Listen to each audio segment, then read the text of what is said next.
Hi everyone, Ian from DIY Home and Gardening. Part 3 of my beginner's guide to allotmenting or having an allotment. All I can say is what a difference 2 days has made to the weather. You know, sunshine has gone, wind is here, rain has been, hailstones have been. It's just been horrendous, but that is part of having the allotment as well. You kind of got to get used to the nature element, shall we say.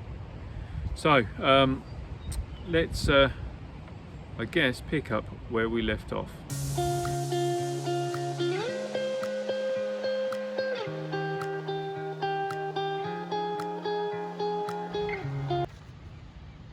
So in the last part of the videos I was talking about raised beds and grow tunnels and the benefit of them, and we're touching on the fact that within the raised bed, certainly for me here, it allows me to get around the fact that the ground is so wet. It enables me to plant things like the garlic in the autumn time, and the elephant's garlic in the autumn time, and the onions in the autumn time, without as much concern for them getting overly wet and dying off. Certainly if I was to plant them in the ground here, they would all rot and I would not be able to do that. So that is a benefit of having raised beds. As I also mentioned, I suffer with bad back, so that also helps, or raised beds also helps to overcome some of the bending. Having a raised bed also allows for the soil to warm up a little bit quicker than when it's in the ground, or ground level I should say. And again, that allows you to potentially start some crops quicker, and also allows for some of the crops to be retained in the ground for longer. And really that is then when we come to the grow tunnels. They have the same benefit. So you can put a grow tunnel straight onto the ground, no problem at all. You don't need to have it in a raised bed. And having a grow tunnel just enables you that crop protection. So the ones that I have here, all I have over those is an insect mesh. So that is my primary concern, is having the insect problem on the garlics or the leeks, more so the garlics, elephant garlic. I also then put it over when I'm growing my brassicas, because of the amount of whitefly, cabbage white, butterfly, and which ultimately leads to the cabbage caterpillar. So you got the whitefly, you got the caterpillar, and so I also put it over the brassicas, so that gives me some protection from that. You don't need to have it over there, and a lot of people can grow quite happily without any netting at all, and that's fine. But as I say, and previously said, is that everyone has their own way of doing things, and how much fuss or how much money you want to spend on it is entirely up to you. The other benefit of having a grow tunnel, as I say, is the ability to be able to change the covering that is on there. So if you've got plants that are more susceptible to sunny conditions, where you could swap that insect mesh for a shading of some description.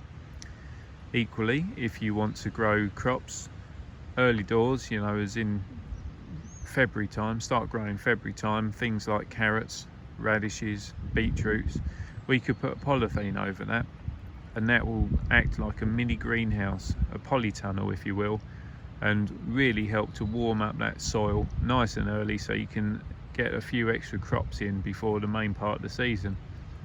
Conversely, by having a polythene cover over it come the autumn winter time, means that you can carry on cropping later into the season. So again, short-term crops, things like carrots, beetroot, radishes, mizuna, any of the other oriental leaves, you can get some great crops really late into the season, even peas. I've had peas one year in about November time. So if you want to switch to a polythene cover, that's really beneficial to that as well. And again, that is something to have a look towards, not necessarily your first year, but as you get accustomed to growing within the allotment. Equally, when we look at, say, my plot, which has beds across the whole area, you don't have to complete an allotment in 1 year. And it is just, it's a lot to ask for development of a whole site in one season, because quite frankly, you don't know what you're going to be using it for. So what I did with this plot when I was moving up here, I did the first 2 beds, and all I did in those, my first year up here, which was last year, was I grew potatoes in there. And that then allowed me a bit of time, because I'd got those in March. That meant that I then essentially had a month to then work on the next couple of beds. And so they then became planted up with some other bits and pieces, more salady crops. The courgettes and squash came in here, and then this bed here, that became ready later on, so that was ready for about May time, and that became for things like celery. What else did I put in there? Oh, that had beetroot, celery, fennel. Then I had at the top bed here, this was where I grew all my chrysanthemums, so that was sort of the last bed that was created on that side. And because I had essentially run out of time, what I had originally here was these 2 beds were just one big mass, and I hadn't filled them with any compost at all, barring where I put some plants in. And this area here, well, directly here was left, and I put some a makeshift climbing frame, if you like, for some runner beans. Weren't very successful, but that's where they went. And then I did a bit of planting at the far side, which is where I had some pumpkins, and that just allowed me to get a few things in the ground, but without having to really get, well, to go crazy and, you know, break myself to get all these beds created. Just not possible. Subsequently, I then added in a couple of other beds, and the perennial bed was only completed at the back end of last year. And until that point, things like the black currants that are in there, they were still in pots. The artichoke was in a pot at home. The leeks were moved from one of the beds over here. The second from last bed, that had some butternut squash in. Again, they were literally just covered over with a little bit of compost, planted into the ground, because I hadn't got round to completing it. And what I'm trying to say is that you don't want to go all in, because you won't have a plan. And certainly for last year, I was doing it very much ad hoc, and some of it worked, some of it didn't, which kind of comes back to my plan for this year. So let's have a talk about that. Okay, so this is my plan, no one else's plan, but obviously if you want to, you're welcome to copy said plan. I like to work in a logical way, methodical way, always have done, works well for me. My wife says I have OCD, maybe not. However, this is my plan and I'm sticking to it. So what I have on here, got my shed, thin bed drawn out for artichokes, the Jerusalem artichoke, with a void left in front of it, which is a picnic area, or what I've classed as having a picnic area. So I've got a few chairs up here and a table, so at some point in the summer we can, if all the family comes up here, we can actually, you know, have a bit of cake, a drink, maybe a picnic up here. Got my couple of compost bins.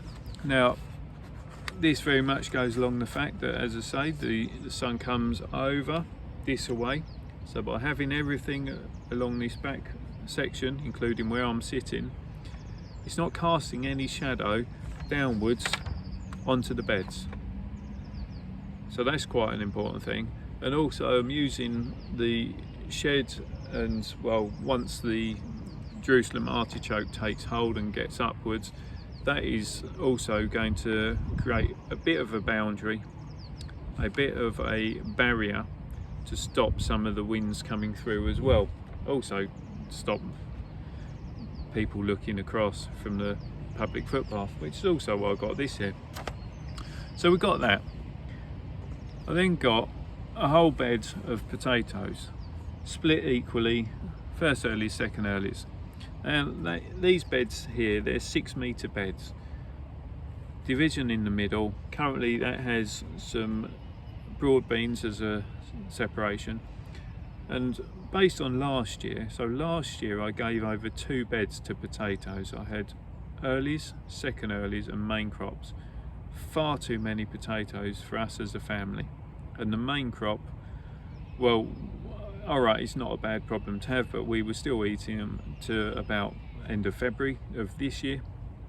They weren't the best potatoes, but actually the second earlies lasted us well up till Christmas anyway. And what I discovered is that actually 1 bag of seed potatoes, so a 2 kilo bag of seed potatoes, will plant out a 3-metre stretch for me. How I do it on the spacing, so 30 centimetre spacing. So therefore I've limited it to 1 bed, first earlies and second earlies. I've put the potatoes up here for a reason, and I'll explain that in a minute. I then got my onion beds, which is here. So these are normal onions. It's got a white onion, got a red onion, and then the Japanese onion, so senchu. And that will give us a good crop, hopefully. Across here we've then got some walking onions, which is a different crop, and some shallots. But then the bed below is garlic, hard neck and soft neck garlics, elephant garlic next to it. Below that I'm planting a whole bed of dahlias. Then here I've got, well, what was the cabbages, but actually subsequently I pulled out the red cabbage because they've all been eaten and bolted, so I need to rework that. I then have at the bottom here my 3 sisters bed, which is a courgette, sweet corn and beans. We'll come back to that later. Below that is squash.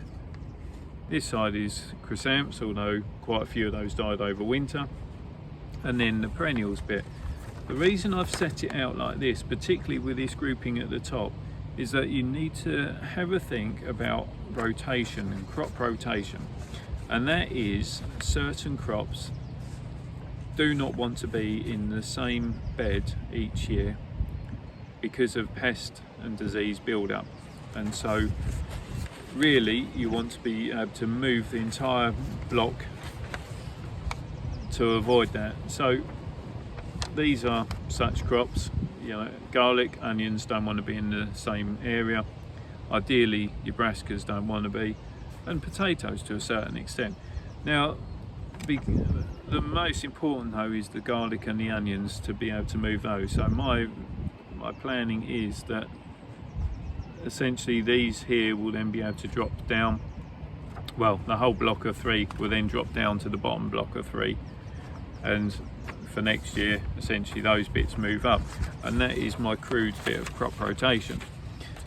I also touched on this section here, which I said was my 3 sisters planting. Now that is courgette, corn, as in sweet corn, and beans. And that is companion planting. So trying to plant multiple things together to improve the crops that you are getting from that site. Now with those 3, you've got your beans, which are a legume. So they're all classed as legumes, and a legume is what is called a nitrogen fixing plant. So it allows the drawdown of nitrogen out of the atmosphere, and it locks it into its root zone, and that then enables other plants around it to do better. So you've got your legumes, which are your nitrogen fixers, and they're going to add a good nitrogen boost to the other plants that are in that bed. Sweet corn, or normal corn, that requires a high nitrogen feed, so it's getting benefit from the legumes to facilitate its good growing. It needs plenty of nitrogen because a sweet corn is a type of grass. So once you know it's a type of grass or grass family, it makes sense that it wants a high nitrogen feed. The sweet corn grows up tall. It's going to produce some good shading, and courgettes benefit from having the shade, or certainly the plants benefit from the shade, and it will grow quite happily in a dappled shade. So therefore you've got your 3 different types of plant all growing successfully and happily together, gaining more benefit than if you just planted one. And also, because you're planting the 3 different things within one bed, your actual overall yield of total crops is going to be better than if you were just doing, for argument's sake, a single block of sweet corn, then a single block of courgette, and then some beans, because individually they take up a lot of space. Collectively they can share that space. When we also look at companion planting, think about pest and disease management. So with the garlics and the onions, they suffer from, and leeks, they suffer from onion fly, and that can be a problem. It can decimate your crop. However, if you plant some carrots within the garlic, onion, leek area, and what I tend to do is, and I'll be doing some after this video, I tend to do a little perimeter or just cut the sides of some carrot, just some carrot seed. The onion fly gets confused by the scent of the carrot, and it won't go so readily to that area. Equally, carrots suffer from carrot fly, and carrot fly is put off by the scent of the garlic and the onions. So it's a win-win. Things like your tomatoes will benefit from having basil with them, although neither is that tough or resilient to the wind and cold at the moment. So you can think about that. Certainly if you're growing those in your greenhouse, then you can plant basil amongst your tomatoes, and that will make your tomatoes flavour better. If, like me, you suffer with quite a lot of black fly on your crops where you are, do a sacrificial planting of something like nasturtium or some marigold or calendula around, because that will draw the black fly to them onto the flower and away from your plants. So that is companion planting, and I would suggest for anyone just getting into having an allotment, or indeed if you've had an allotment for a while and you're looking for how can you improve it, have a read up, have a look on companion planting, and also, as we said previously, onto your crop rotation, because the crop rotation will also alleviate some of your pest and disease problems that you might be finding on a regular basis. By also doing your crop rotation, it's going to allow you easier access to the soil so that you can move those crops one bed to the other, and whilst you're in that transition, you can then top dress your new beds or your empty beds without fear of disturbing stuff. The only exception might be on something like an elephant garlic, where it's a 2-year crop or 3-year crop, depending on how you want to do it. So that's sort of my tips on the companion planting, crop rotation. Next thing to look at, I would suggest, again, which sort of goes in with your planting plan, what crops do you want to grow? Don't necessarily be persuaded by other influencers, YouTubers, Instagrammers, by their hugely successful crops of potatoes, or their monster crop of chilies, or giant tomatoes and things like that. Have a think as to what you want to grow. Have a think about what crops, what vegetables, what fruits you as a family consume. Is it stuff that you enjoy? Is it stuff that is expensive within the supermarket? Is it stuff that you can't find in the supermarket? Is it stuff that you want to grow, you want to eat, but necessarily don't necessarily want to have all the chemicals or preservatives that you find on supermarket bought products? For me, one of the things that we grow a lot of is black kale, Cavolo Nero. My boys like it, I like it, my wife likes it, the boys even have it as a dried crisp when we grow it. And actually, if you're growing it right, then you can have black kale available from about May through to February of the following year. It's quite a tough plant, and it baffles me why it is so expensive in the supermarket. It's really expensive, you know, small packet like that, it's always going to be £2.50, £3. So we grow it, always grow it, whether that's at home or whether it's on the allotment. Potatoes, like we've had a look at earlier or discussed earlier, I grow varieties that aren't available within the supermarket. We like potatoes, but we want something better than what you can buy.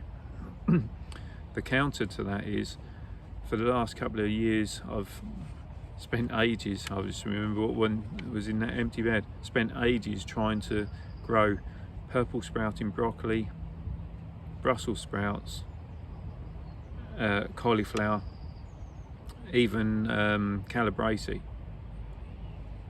The calabrese I can grow well, but we don't ever manage to eat it before it starts bolting.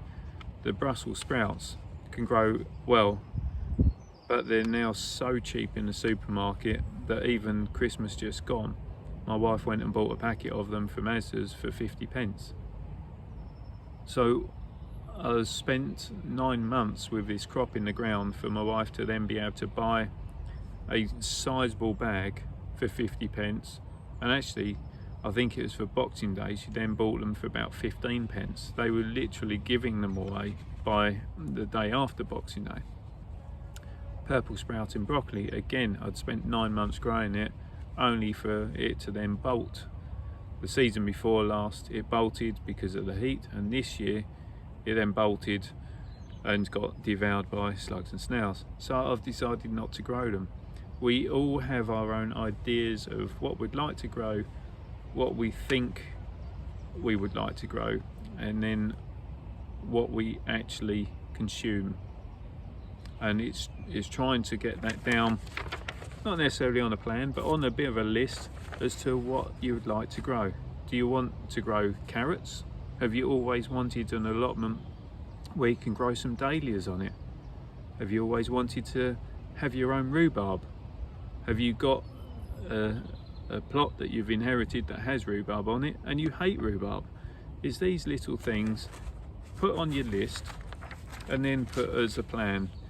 Now, as I say, mine's quite a regimented set out on the allotment.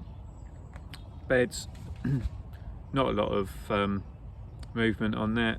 Pathways, I've minimised the amount of pathways, but I've kept them at a decent width to enable me to have good access with a wheelbarrow up and down, so they're metre wide pathways. The main one is 1.2 metres wide. That works for me, that's how I like it. Equally, there's plenty of people that have no pathways. It's a very ad hoc, ever evolving allotment, a bit of flower there with some, you know, might be some beetroot underplanted it and varying things. Looks very pretty, and that reflects how they want to do it, and there's nothing wrong with any method that you want to do. So again, don't feel compelled to follow a certain route. You know, don't feel certainly compelled to follow what I do. It works for me. The ad hoc method works for other people. So I'm quite a regimented type of person. I like planting in accordance to a certain timing, and yeah, want to maximise the amount of space with the least amount of effort, and that's also probably why all my potatoes are in now, and I don't bother doing earthing up or planting them at different stages.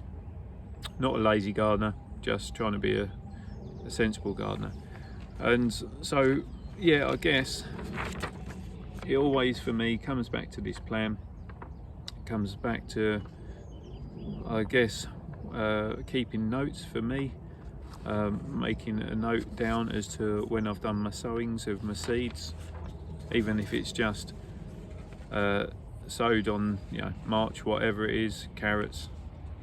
I don't ever write down when I planted them out, but I just keep a track of start of the year. I have my notebook which I fill out all the different varieties of seeds that I've got, and then I go through, and as I sow each of the seeds I then write down the dates at which point they were sown, and that just helps me go over, you know, can then flick through your book and see, oh yeah, that's kind of what I did last year, or the year before I did a bit earlier or a bit later. You can see a bit of a guide, a bit of a pattern. Did you do better on one year than the other? Was it because you sowed it earlier? Was it because you sowed it later? And that's just some little tips, you know, especially if you're starting out. It's much easier, I think, to have it listed down and then to be able to go off your jobs list almost, than trying to think of everything that you've got somewhere in a box and going from there. So anyway, that is, in a nutshell, three well, stripped down, condensed parts of beginning an allotment. The next stage really is up to you guys. Do what you want. Hopefully take a little bit of advice. Hopefully not be persuaded by what other people are doing. And say, if you see that influencer with the massive table set out of abundance of, you know, multitude of tomatoes, courgettes, marrow, you name it, and it's all looking amazing, and these big old tubs full of potatoes all looking immaculately polished up and free of any signs of wireworm and whatnot, just think to yourself, they got too much time on their hands, they got some help doing that, or why the hell haven't they eaten it all? They must be overproducing potentially. But don't think to yourself, that's what I've got to aim for, because it's just not that achievable. So hopefully you take a few things on board. If you got any questions, then please send them to me and I'll do my best to answer them for you. If you like what I'm doing, then please subscribe to the channel. Don't forget to hit that reminder button, and above all else, just enjoy yourself, have fun, and I'll see you soon. Bye for now.